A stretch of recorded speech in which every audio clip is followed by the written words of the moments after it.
Regular meeting number 27 will now come to order. May you please stand for the playing of the national anthem.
Councilmember Elizabeth Brown, would you please lead us in the Pledge of Allegiance? Allegiance to the flag of the United States of America, and to the republic for which it stands, one nation, under God, indivisible, with liberty and justice for all. This evening we're joined by Pastor Frederick Lamar, Senior Pastor of Family Missionary Baptist Church. Pastor, thank you so much for leading us in prayer this evening. Welcome back to Council.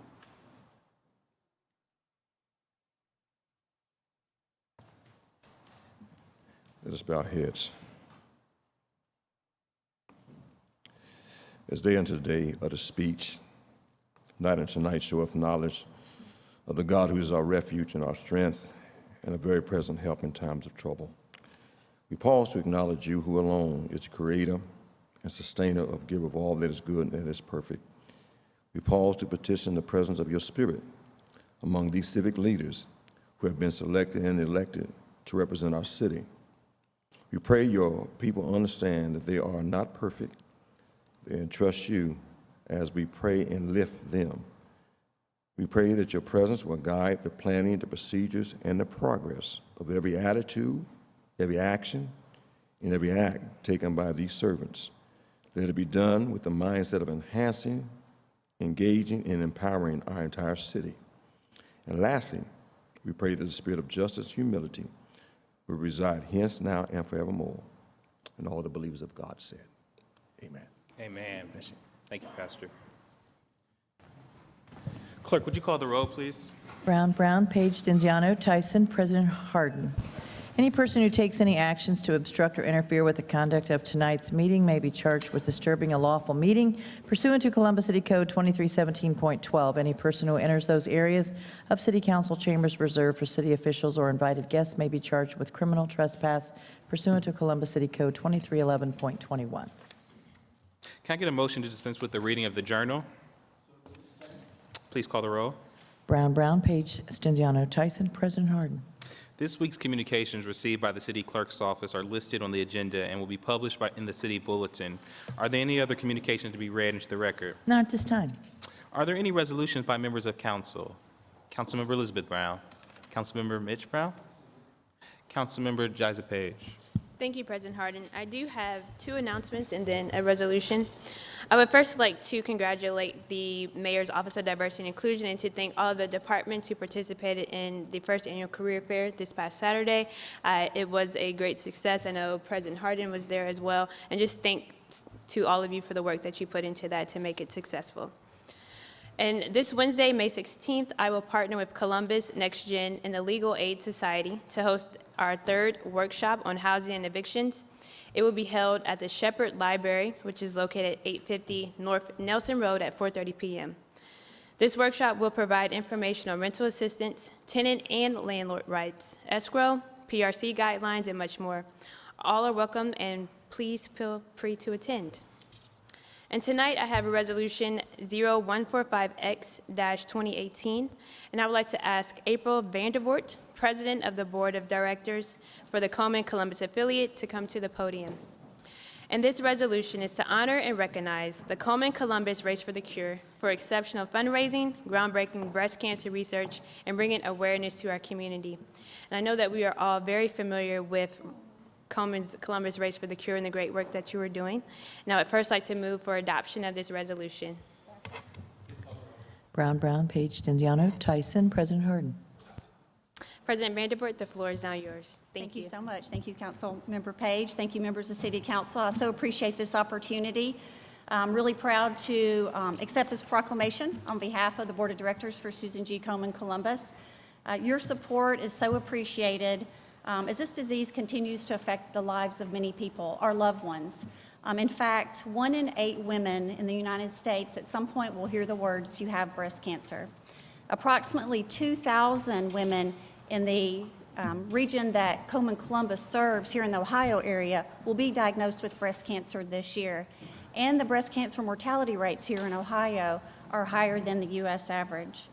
Unfortunately, I think that we all know someone who's been impacted by this terrible disease. For me, it's been my grandmother, my aunt, and my mother. I lost both my grandmother and my mother to this disease. I've been fighting and will not stop fighting alongside of many, many others who may be faced with a similar situation. At Komen Columbus, we have a bold goal. Our bold goal is to reduce breast cancer deaths by 50% by the year 2026. And to support that bold goal, we're funding breakthrough research, and we're funding local programs that help provide treatment services as well as screenings for individuals.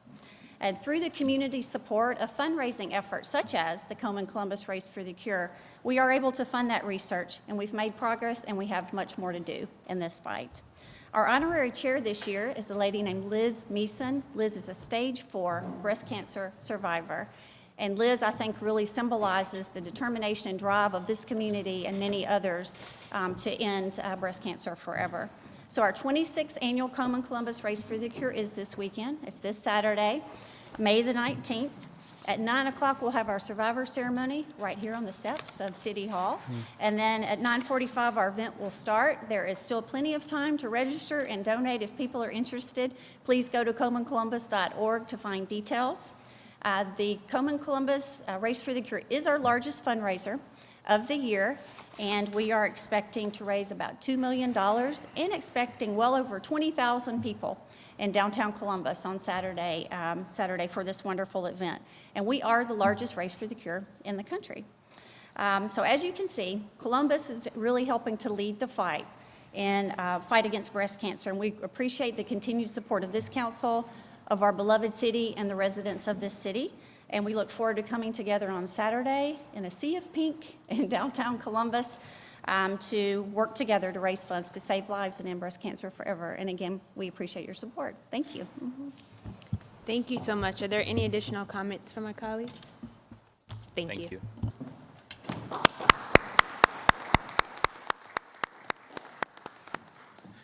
Thank you, Councilmember Page. President Pro Tem Stenziano. Councilmember Tyson. Yes, I have one resolution this evening, and I'm going to ask Scott Ulrich to walk towards the podium, please.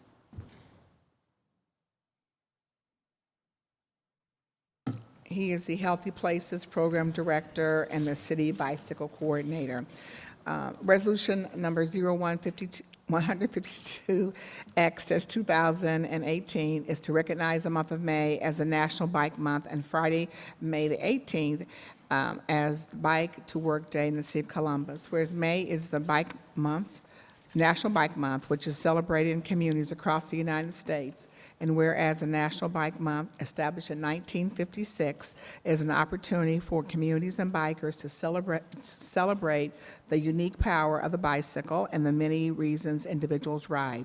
Biking allows the community to save money and time while preserving the health of people and the environment, whereas more than half of the United States population lives within 5 miles of their workplaces, making bicycling a feasible and fun way to get to work.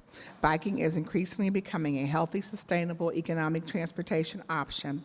In fact, the number of bicycle commuters in the United States grew by more than 47% between 2000 and 2011. Whereas the City of Columbus promotes active commuting, which means encouraging more employees to bike or walk when commuting to work, going to lunch, and traveling to meetings. Whereas the City of Columbus is a bike-friendly city which encourages healthy lifestyles with access to 65 miles of safe biking trails. And whereas the Bike to Work Day will officially kick off the 2018 biking season at 8 a.m. at Columbus City Hall and 90 West Broad Street. Be it resolved by the Council of the City of Columbus that this council is hereby officially recognize the month of May as a National Bike Month and Friday the 18th as Bike to Work Day in the City of Columbus. I move for adoption. Please call the roll. Brown, Page, Stenziano, Tyson, President Harden. Adopted. Thank you. Scott, the floor is yours. Thank you, Councilmember Tyson, and the rest of City Council for this resolution to recognize May as Bike Month and this Friday, May 18th, as Bike to Work Day. There are a number of exciting things going on around our city during Bike Month. This week alone, in addition to Bike to Work Day on Friday, events include Tuesday night, Ride the Elevator is a fun ride to Elevator Brewery and a fundraiser for our friends at Franklinton Cycle Works and EA Bikes. Wednesday night, the Central Ohio Ride of Silence is a silent, slow-paced ride in honor of those who have been injured or killed while riding a bike on a public roadway. And during the day on Wednesday, MORPC is coordinating the annual bicycle and pedestrian counts, which fill a vital gap in traffic data collection for transportation planning and evaluation efforts in our region. We've got a list of these events and others on our website at columbus.gov/bikemonth2018. And I just want to note that while it's fun to celebrate biking during Bike Month, I feel the need to stress how critically important it is that we acknowledge the health, environmental, and economic benefits of ensuring that biking is a viable mobility option for people of all ages and abilities all over our city, all year round, and to thank the many people in this room and throughout our city departments that help make Columbus a bike-friendly community. So, thank you. Thank you, Scott, and certainly thank you for your leadership in this area. And we have, I know, one of the legislative assistants who rides his bike, council legislative assistants to Councilmember Mitchell Brown, Grant Ames. He rides his bike to work every single day. And rain, sleet, anytime, it doesn't matter what the weather is, he rides his bike. And so we are 100% behind Grant and certainly behind this resolution in terms of encouraging people to ride their bikes and to stay healthy and to help with transportation. So thank you for your leadership, and thank you, Council.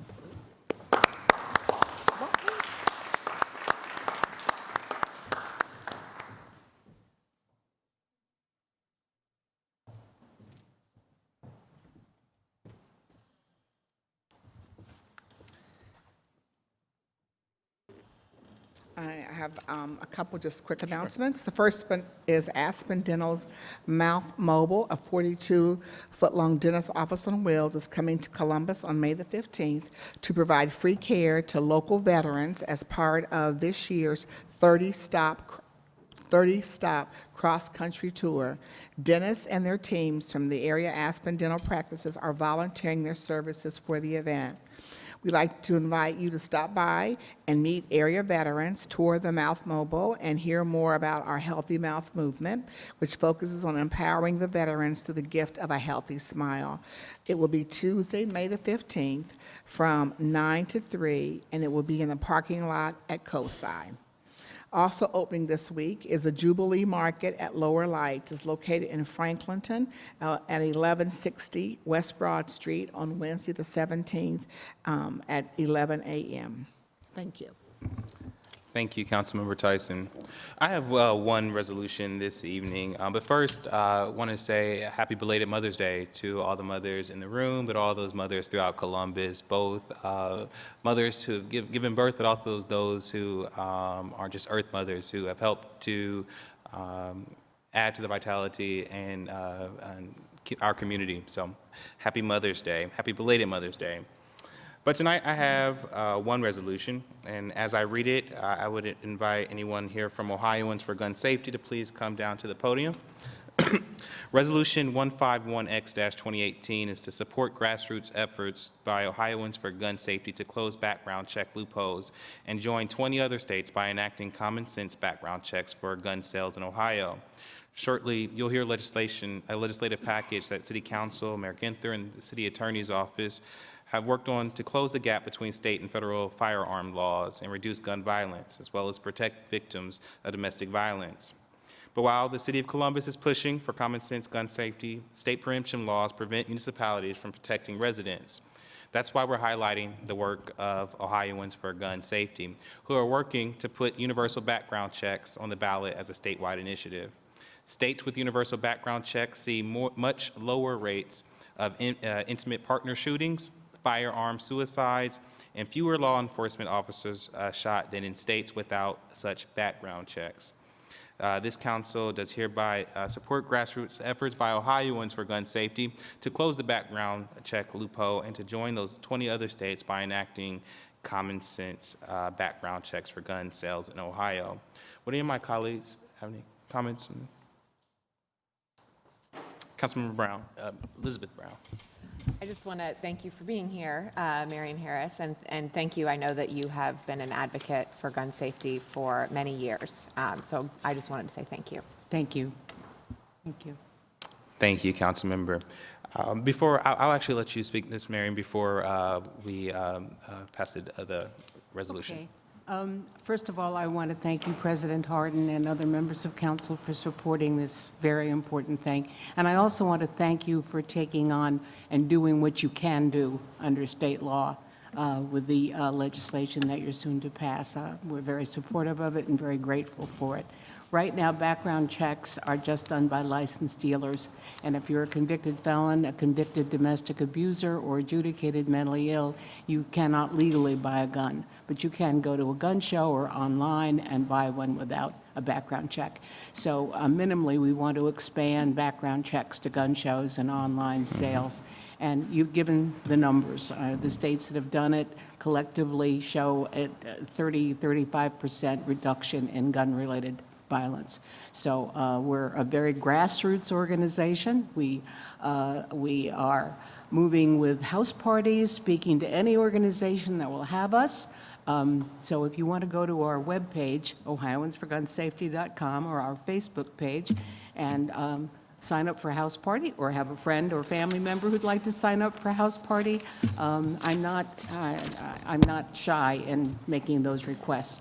Right now, we're trying to raise money so that we can have a ballot initiative written by the fall, so we can start collecting signatures around Election Day. So that's basically my pitch, and I don't want to take up more of your time. I know you're busy, and again, I just want to say how grateful we are for this resolution. Thank you. We appreciate your leadership and the community engagement that will go into this conversation about keeping our cities and our state safe. So thank you. I move for adoption. Please call the roll. Brown, Brown, Page, Stenziano, Tyson, President Hardin. Adopted. Ms. Marion, I'll give you your resolution.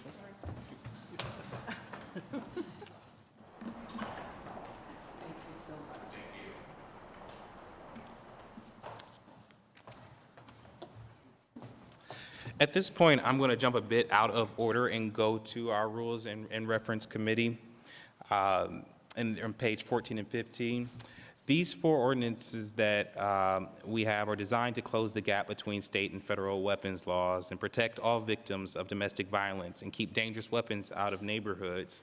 This legislation came about because we listened and heard the stories of mothers and fathers were telling us. Too many young people are dying at gunpoint. Last year, on 2 separate occasions, stray bullets entered the same South Linden home. Those bullets wounded 2 young boys, and that is unacceptable. We're speaking today in the shadow not just of these neighborhood shootings, but innumerable mass shootings that have claimed the lives of Americans, young and old. As I mentioned before, the state ties local communities' hands when it comes to common sense firearm safety. And while these ordinances are a step in the right direction, we must continue our push at the state and federal level for the common sense firearm safety measures we need. Before we go into the specific ordinances, are there any general comments by my colleagues? I will start with ordinance 11116-2018 to amend 2323 of the Columbus City Code by enacting new sections 2323.11, 2323.13, 2323.15, 2323.163, 2323.171, 2323.201, 2323.21 or 211, 2323.23, and 2323.24, and amending sections 2319, 232320, and 232330 to reenact the city's weapons code and to create two new weapons violations for having weapons while under disability and unlawful possessions of firearm accessories. 11116 bans bump fire stocks, slide fires, accelerators, and trigger cranks that accelerate the rate of fire in a firearm. Additionally, 11116 creates a weapons under disability provision that penalizes possession of a weapon if the offender has been convicted of a violent felony offense not currently covered by state code, violations of protection orders, and misdemeanor domestic violence. Before we consider this legislation, Solicitor General Baker Morris, do you have comments on this ordinance? Thank you, President Hardin. I want to thank Council this evening for working with the City Attorney's Office and constructing the ordinances that you have just described.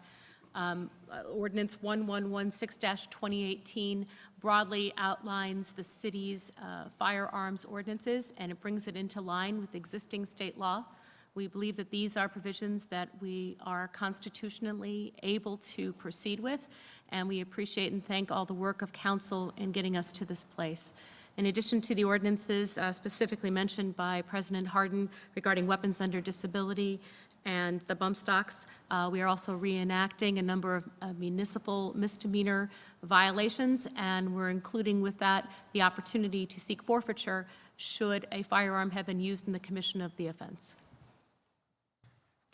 Thank you, Ms. Baker Morris, and thank you for the City Attorney's Office for being engaged and helping us along the way as we consider this ordinance.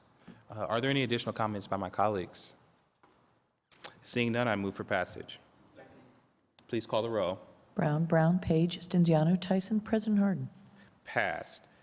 Second, we have ordinance 1117-2018 to enact new sections 2323.51, 2323.52, 2323.53, and 2323.54 of the Columbus City Code to prohibit the sale of imitation firearms to minors, and also to prohibit the alteration of imitation firearm or possession of the same. Dozens of people brandishing imitation firearms are shot and killed each year. We've seen that exact thing happen in the state of Ohio. 1117 prohibits the sale of imitation firearms to minors and prohibits the alteration of imitation firearm or possession of an imitation firearm that has been altered to look like a real firearm. In short, we want to keep imitation firearms that are made to mimic deadly weapons, and that's really important. We're not talking about water guns and squirt guns. We're talking about weapons that are toys that are made to mimic deadly weapons out of the hands of our young people. And we've had a lot of conversation, a lot of engagement, and so we made an amendment to this piece of legislation. Before I open it up to colleagues, I would ask Solicitor General Baker Morris to speak on this legislation and the amendment. Thank you, President Hardin. There was a slight amendment made to the definition of an imitation firearm. The specific amendment dealt with providing two exceptions to the definition of an imitation firearm, specifically to include collector's replicas that have a historical significance. That clearly that was not the intention of the ordinance. And secondly, also to exclude firearms that have or are colored by a full, the firearm itself is either fully red or fully pink, or else it's translucent such that it's clear because you can look through the firearm that it's not a real firearm. So these also allow us to go after those things that might look like a firearm, but in fact are not, and by their coloring and by how they are crafted, you can tell that they are imitation. Thank you, Solicitor General. Are there any comments from my colleagues? Seeing none, I move for passage. Please call. Oh, I apologize. First, we need to amend. First, I move to amend as submitted to the clerk. Please call the roll. Brown, Brown, Page, Stenziano, Tyson, President Harden. Ordinance is amended. Now I move for passage. Please call the roll. Brown, Brown, Page, Stenziano, Tyson, President Harden. Ordinance is passed. Thank you. Next ordinance is 1118-2018 to amend section 4703.01 of the Columbus City Codes to add property where felony offenses of violence have occurred to the list of public nuisances which can be abated. This ordinance gives the city attorney's office the capacity to shut down properties that have a history of violence occurring there. However, this legislation excludes domestic violence, so victims won't have their properties abated based on the criminal acts of their partner. Solicitor General Baker Morris, would you speak to this ordinance as well? Thank you, President Harden. As you've already stated, it does include an exemption for domestic violence, but also the passage of this ordinance must be construed with existing case law. So it's clear that from that case law, city attorney's office would not be able to seek an injunction unless we were able to demonstrate that the owner either had acquiesced in or participated in the particular act of violence, and or the violence had been brought to that individual's attention and they hadn't done what they needed to do to abate the nuisance. So we're not in this, because of that, the case law that is out there, it's very clear that we're not trying to go after individuals who were themselves victims of those violent acts, but we're trying to go after properties where violent acts repeatedly occur without any attempt by the owner to address the situation. Thank you so much. Are there any additional comments from my colleagues? Councilmember Page. Thank you, President Harden, and thank you, Solicitor General Baker Morris. I would just like to, really just emphasize how important this is to our city and our residents to create a stronger nuisance abatement process. Many times they will complain about offenses that are happening constantly at properties, and there's no law in place that will allow you to abate a property because of multiple times of shots fired or any other felony offenses of violence. So I just appreciate this coming forward, and I think that we will see instances in communities where this will be very useful in helping to curb the violent activity. Thank you, Councilmember Page, and thank you for your history and supporting to keep communities safe through measures like this. So, are there any additional comments from my colleagues? Seeing none, I move for passage. Please call the roll. Brown, Brown, Page, Stenziano, Tyson, President Harden. Ordinance passed. And next we have 1328-2018 to amend the Columbus City Code sections 2303.05, 2303.13, 2303.14, 2303.21, and 2303.22, and enact new sections 2319.25 and 2319.27 to conform the Columbus City Code to state law and create provisions for domestic violence in violation of a protection order. This ordinance aligns city code discussing violent criminal acts to similar provisions in the Ohio Revised Code. It adds forfeiture of weapons used in the commission of those offenses and adds mandatory jail time if the perpetrator possessed a gun when the offense was committed. This ordinance also enacts new sections creating the offense of domestic violence, including intimate partner violence and the offense of violation of a protection order in the Columbus City Codes. These new sections also conform to state law and include forfeiture of weapons and mandatory jail time for gun possession when committing these crimes. Finally, Solicitor General, would you speak to this ordinance? President Harden, I think you got all of it. Thank you so much. Are there any additional comments from my colleagues? Seeing none, I move for passage. Please call the roll. Brown, Brown, Page, Stenziano, Tyson, President Harden. Ordinance passed. That is all that we have in rules and reference this evening. I want to thank all of my colleagues for their participation and their partnership in helping to draft a comprehensive gun safety initiatives. I want to thank the Solicitor General Laura Baker Morris, City Attorney Klein, for help to craft what will be impactful legislation. And certainly want to thank Mayor Ginther for his partnership and leadership he's shown on the topic of neighborhood safety. At the end of the day, this package was about keeping our community safe. It's about doing what we can do as a city to make sure that we are abating gun violence in Columbus. And we look forward to being good partners as we continue to talk to neighbors, to teachers, young people, parents, grandparents who have instances of gun violence. This is one part of a comprehensive strategy of neighborhood safety. So thank you so much. At this, now we're going to go back to our regular programmed council meeting. Are there any comments by elected officials or members of the administration? City Auditor? Anything additional from the City Attorney's Office? Ms. Tanisha, in Ms. Clee's absence? I see that we have folks from the Greater South East and Hilltop Area Commission. Thank you for being at council and welcome back. At this time, I request the following ordinance to be removed from the consent action portion of the agenda. May we remove Housing Committee Ordinance 1277-2018. Are there any other requests by members of council for the removal of an ordinance or resolution from the consent action portion of the agenda? Seeing none, may I have a motion to waive reading of the titles of 30-day legislation by the city clerk? Clerk, call the roll, please. Brown, Page, Stenziano, Tyson, President Harden. Thank you. Will the clerk now read the ordinance numbers of 30-day legislation on tonight's agenda for first reading? Finance Committee ordinances 1169, 1170, 1323-2018. Recreation and Parks Committee ordinances 1212 and 1282-2018. Public Service and Transportation Committee ordinances 1269 and 1322-2018. Administration Committee ordinance 1256-2018.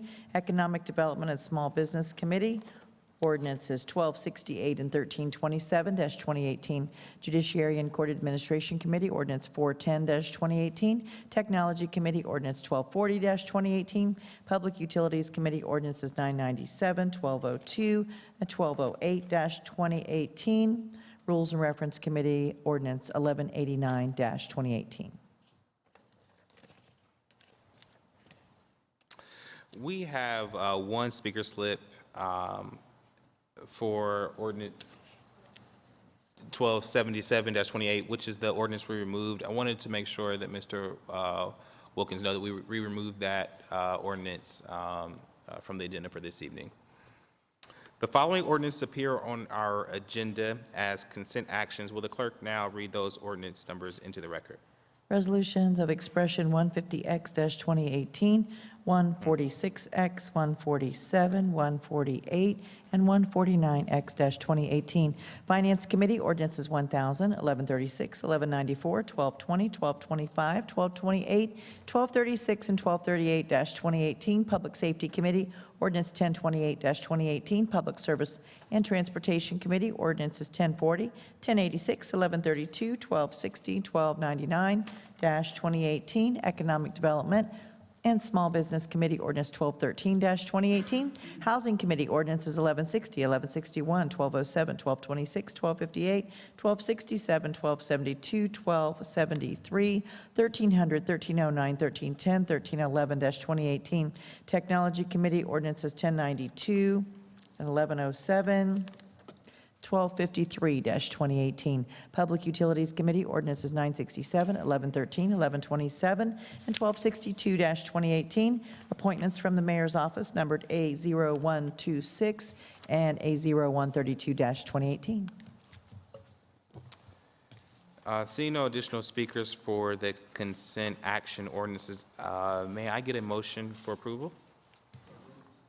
Second, or could you please call the roll? Brown, Page, Stenziano, Tyson, President Harden. Consent items agenda are passed. We will now proceed with the second reading of 30-day tabled and emergency legislation. The first committee to come before council is the Finance Committee. Welcome back, Finance Chair Elizabeth Brown. The floor is yours. Sorry. Sorry about that. Thank you, President Harden. Tonight in Finance, we have Ordinance 1171-2018 to authorize the issuance of limited tax notes in an amount not to exceed $6 million to refund outstanding bond anticipation notes issued for the purpose of financing the costs of the transportation projects. Section 44(1)B of the city charter. The projects referred to in the title of this ordinance are the 4th and Elm Street and the Front and Rich Street parking garages. $29,500,000 in bonds were issued in 2009 to pay for their construction.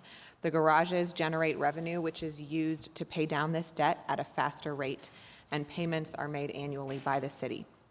The funding authorized in this ordinance will be used to pay a portion of the 2017 notes that will mature on June 29, 2018. Are there any questions or comments from my colleagues? Seeing none, I move for passage. Please call the roll. I think we need Oh, to I'm wait. sorry. I have to first waive. I would like to move to waive second reading. Is there a second? Second. Please call the roll. Brown, Page, Stenziano, Tyson, President Harden. Waived. Thank you. And now I'd like to move for passage. Sure. And there's a second, and please call the roll. Brown, Page, Stenziano, Tyson, President Harden. Passed.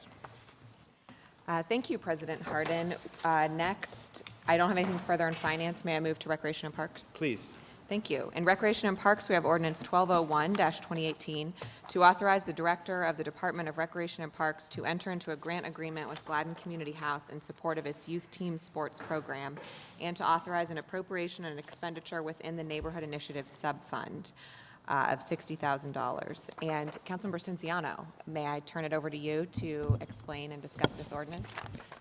I'd be honored to. Thanks, Madam Chair. And while I do a little bit of the explaining, if the team director of the Gladden Community House Youth Sports, Dan Mormon, could come up to the podium. Dan's going to provide some oversight. But we're all familiar with our community houses, and Gladden for 4 decades has provided a large year-round community-based team sports program for children throughout the community. In 2017, the youth team sports program engaged 549 children and 77 community volunteer coaches, providing 11,481 hours of healthy, constructive, positive activity for Franklinton and near West Side children. The opportunity for youth sports in Franklinton has become more limited over the years, which is why Gladden Community House youth sports program is so critical in maintaining the positive outreach necessary for youth in Franklinton to experience such great opportunities. With that, I'm going to let Dan speak a little bit, if you wouldn't mind, Dan. Thank you. Thank you, Mr. Stenziano. Thank you, Elizabeth Brown, President Harden, and all the rest of the City Council who is looking out for us there in Franklinton and on the west side. And real briefly, a settlement house, basically you put a settlement house in a community that's struggling and you figure out what they're struggling with and you help them with that. And maybe sports isn't a direct thing that they're struggling with, but what we try to do is to do outreach. And that is a big outreach program that we have going on. We try to make a connection with the community, and the way we do that is we bring the youth to the center, and we have year-round sports, and we ask the parents and the grandparents and the aunts and the uncles and the grandparents to be participants with their children, grandchildren, to participate in this program as coaches, as supporters, as cheering them on. And it's a tremendous program, and I've had someone come to me and say, you know, we still have trophies and pictures from 20, 30 years ago. And we need to do more outreach, and we continue to do that. I'd like to thank you again for allowing us to do that. We've been there since '74 as far as team sports, and hopefully we can continue to do that for many, many years. Thanks again. Thank you for sharing those comments. Just also want to highlight that because of both preschool and after-school programs, the Gladden Center really brings youth from all around, and so the youth program has been just a true asset. I've seen it in action, both not only the young folks, but you're right, the adults that are able to participate and provide additional services. With that, I have no further comments. I'll return it back to the chair. Thank you, Madam Chair. Thank you, Councilmember Stenziano, for championing this, and I would like to move for passage. Brown, Page, Stenziano, Tyson, President Harden. Passed. That's all I have in my committees. Thank you, Chair Brown. The next committee to come before council is the Public Service and Transportation Committee. In Councilmember Remy's absence, Councilmember Mitch Brown will chair the committee. Thank you, President Harden. Tonight, ordinance 0975-2018 to cancel funds from a previously established auditor certificate to appropriate funds within the Street and Highway Improvement Non-Bond Fund, to transfer funds with the Streets and Highways Bond Fund and within the Government Build America Bonds Fund, to authorize the Director of Public Service to enter a contract with Dan Burt, Inc. for the miscellaneous economic development, East Franklinton, Lucas, and Cherry Extensions project, to authorize the expenditure of up to $1,859,436.67 to pay for the project and to declare an emergency. This contract includes constructing 318 feet of new roadway for Lucas Street and 473 feet of new roadway for Sullivan Avenue. The roadway extensions will also include drainage improvements, water main, street lighting, landscaping, and permeable pavement for stormwater management. Sidewalk improvements will be made on the south side of Rich Street and the east side of McDowell Street, and other work as may be necessary to complete the contract in accordance with the plans and specifications as set forth in the bid submittal documents. Director Gallagher, do you have anything you wish to add? I do not have anything to add unless anyone has questions. Thank you. Thank you. If there are no comments, I move for passage. Brown, Page, Stenziano, Tyson, President Harden. Also, we have ordinance 1227-2018 to appropriate funds within the Private Construction Inspection Fund and Public Construction Management and Inspection Fund to authorize the Director of Public Service to enter into a professional service contracts with CTL Engineering and Prime Construction Management and Survey for the roadway improvements, construction inspection and materials testing for 2018 project, to authorize the expenditure up to $500,000 from the Private Construction Inspection Fund and $500,000 from the Public Construction Management and Inspection Fund to pay for this contract and to declare an emergency. The intent of the request for proposal was to award 2 contracts to provide the City of Columbus Department of Public Service with additional resources for the continued contractual access to construction inspection services and materials testing for the City of Columbus projects, and may also be used for other projects for which the city is providing construction inspection services and material testing. Again, Director Gallagher, if you have anything you wish to add? I do not. Thank you. Hearing none, I move for passage. Brown, Page, Stenziano, Tyson, President Harden. Pass. That's all we had this evening, sir. Thank you, Chair Brown. The next committee to come before council is the Economic Development and Small Business Committee. Councilmember Page is chair. Councilmember, the floor is yours. Thank you, President Harden. This evening, we have ordinance 1144-2018 to authorize the Director of the Department of Development to enter into an enterprise zone agreement with Advanced Turf Solutions Incorporated and ATS Columbus Investments II, LLC, for a property tax abatement of 75% for a period of 10 consecutive years in consideration of a proposed total investment of approximately $7,836,400, of which approximately $3,200,000 will be related to the construction of an approximately 40,000 plus or minus square feet regional distribution operations center, retention of 18 full-time jobs, and the creation of 6 net new full-time permanent positions. Advanced Turf Solutions is a green industry distributor offering turf and much more to the golf, lawn care, and other markets. The current Columbus location has seen significant growth in the last 5 years and has become the major distribution center for the company. The Department of Development recommends an enterprise zone tax abatement for the purpose of building a new corporate headquarters of approximately 40,000 square feet in Columbus. Advanced Turf Solutions has purchased approximately 3.8 acres with plans to create a new modern distribution operations center with the possibility of a future 20,000 square foot expansion to the facility. Are there any additional comments from the director? Are there any comments or questions from my colleagues? Seeing none, I move for passage. Brown, Page, Stenziano, Tyson, President Harden.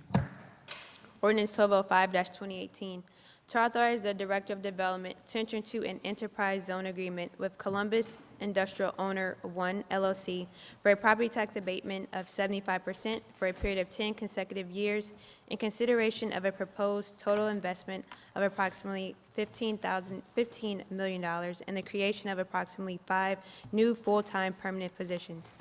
Columbus Industrial Owner is proposing to construct an approximately 280,000 square foot industrial warehouse on the east side of Walcott Road, north of Traby Road. The company expects to invest a total of approximately, been using that word a lot tonight, $15 million in order to construct their facility. It is estimated that the new development in total will support 20 full-time permanent positions by the end of the third full year of operation, which is estimated to be December 31st, 2022. Approximately 5 of the positions are expected to net new full-time permanent positions to the City of Columbus with an associated new annual payroll of approximately $156,000. The city desires to increase employment opportunities and encourage the creation of new jobs in order to improve the overall economic climate of our capital city. We do have a speaker this evening speaking against this ordinance. Director, would you like to make any comments prior to our speaker? Our speaker this evening is Mr. Joe Motil. Again, welcome to council. You have 3 minutes, and you're speaking against ordinance 1205-2018.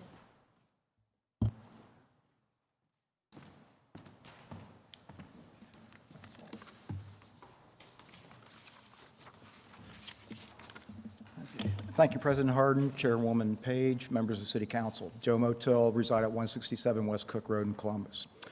So once again, we have a well-established major player in real estate investment market with holdings of hundreds of millions of dollars scattered throughout the United States, from a treasured film studio property in Culver City, California, to Houston, Texas, Chicago, Illinois, Central Ohio, in the Boston, Cambridge, Massachusetts area. Some of the major tenant companies Hackman Capital has managed over the last 3 decades includes Home Depot, Staples, Coca-Cola, Lowe's, and Sony, all of which are Fortune 500 companies. And I continue to ask, as I have on so many numerous other occasions over the past few years, how in the world can the mayor and the city council justify any type of tax abatement or tax incentive to a company that is flowing with cash in an accumulated wealth? It is no secret to companies such as Big Lots, Abercrombie & Fitch, DSW, Whirlpool, and others that Columbus and Central Ohio is a prized location for logistics of industrial warehouses while being situated within 600 miles of 61% of all U.S. and Canadian manufacturing locations and within a day's drive of 50% of the U.S. and Canadian populations. These logistic and distribution centers on the west side and Rickenbacker areas have been thriving for some time now and have become more and more like the short north and downtown, where tax incentives are no longer needed. These so-called enterprise zones, or code name for tax abatement zones, need to be legislatively taken off the books. The taxpayers are tired of bearing the burden for handouts to millionaires while increasing our property taxes, and especially for projects that will create 5 jobs at an average of $15 per hour. And mind you, that is an average of $15 per hour, which means a lot of those jobs will not necessarily result in an hourly wage of $15 an hour. If you want a job at this warehouse, you better have a car to get there, because if you depend on public transportation, taking a bus from my house in Clintonville would take about an hour on top of a 20-minute walk from the closest bus stop to this warehouse. And I'm sure that would be quite an enjoyable walk, especially during the winter months, and I even wonder if there are any sidewalks in that warehouse park from the bus stop area. But even more icing on the cake is the average annual $3,900 in new city income tax this will generate versus the average annual proposed tax abatement that will result in $354,965, or in a 10-year period, $39,000 in new city income tax versus $3.5 million in tax savings to a wealthy business entity. So please explain to me and the Columbus taxpayers how you feel this is a fair deal. Thank you. Any questions? Thank you, Mr. Motil. Are there any questions or comments for Mr. Motil? Thank you. Thank you. Director, do you have any additional comments? Thank you, Madam Chair, President Harden, members of council. Just a couple clarifying points. This is a project where, to our understanding, the property owner doesn't have any tenants yet. So typically in those situations, we see the estimates of jobs come in very low. It is important for us to have what are called speculative in this case, warehouse buildings available, so that when we do have opportunities, we can fill them quickly. So Mr. Motil is right in that, as stated in the legislation, the job estimates are very low. We don't expect that to be the case when the building is actually filled. The other thing to clarify, and I know I've done this on multiple times before, but I guess it just bears repeating, the estimates in terms of what the company will gain is a reduction in growth of taxes, not existing taxes. It is not cash the city has to pay. And what he did not quote was the additional property tax the companies will be paying, which I have in other notes I'll be happy to share with council later. Thank you, Director. Are there any further questions or comments?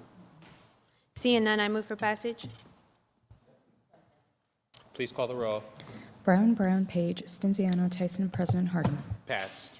And President Harden, if we may now move to the Housing Committee Please. and go to page 11. Have ordinance 1277-2018 to authorize the Director of Development to enter into contract with Columbus Metropolitan Housing Authority for the Poindexter Village Phase 3 Retention Detention Facility Project, to authorize the appropriation and expenditure of up to $500,000 from a 2017 Community Development Block Grant, and to declare an emergency. We do have a speaker speaking about this ordinance, Mr. Nathaniel Wilkins. Again, welcome to council, and you have 3 minutes, Mr. Wilkins.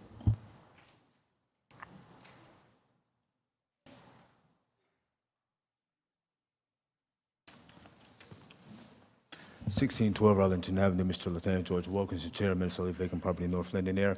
I just would like to see more money, up to $793,000. So again, thank you for your time. I'd just like to, what's the time frame when Phase 3 will be done with this area over there with the Poindexter Village? Thank you for your time. Thank you, Mr. Wilkins. Doctor, do you have any comments?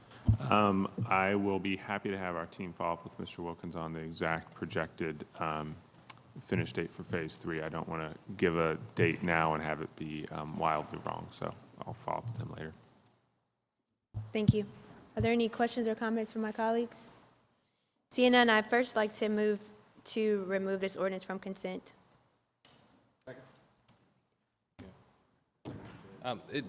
Councilmember, it's been removed, so I'm sorry. I would now like to move to table this ordinance for a week, so to May 21st. Please call the roll. By voice, please. Thank you. Ms. Brown? Mr. Brown? Page? Stenziano? Tyson? Abstain. President Harden. Yes. Remove, or tabled for 1 week. Thank you, Chair Page.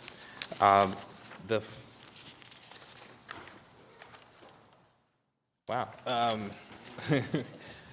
Seeing no more committees to come before council, that is all we have on the agenda. So can I get a motion to adjourn? Clerk, call the roll, please. Brown, Page, Stenziano, Tyson, President Harden. Council meeting is adjourned. We will take speakers momentarily.